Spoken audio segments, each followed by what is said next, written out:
বরিশালের আগৈলঝাড়া থানায় চুরির মামলার এক আসামির মৃত্যুর গুজবকে কেন্দ্র করে বহিরাগতদের হামলা, ভাঙচুর এবং পুলিশের সঙ্গে সংঘর্ষের ঘটনা ঘটেছে।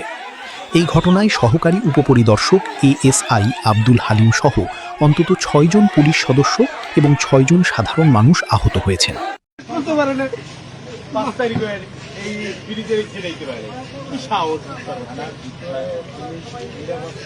ভালো মানুষের জন্য যদি হয়তো তাইলে হয়তো চুরির জন্য আমাদের সহকর্মী কি অপরাধ করছে আমাদের সহকর্মী।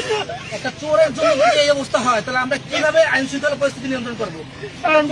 যদি এই অবস্থা হয় তাহলে পুলিশ কিভাবে তার পুলিশিং করবে, কিভাবে সে কি করবে?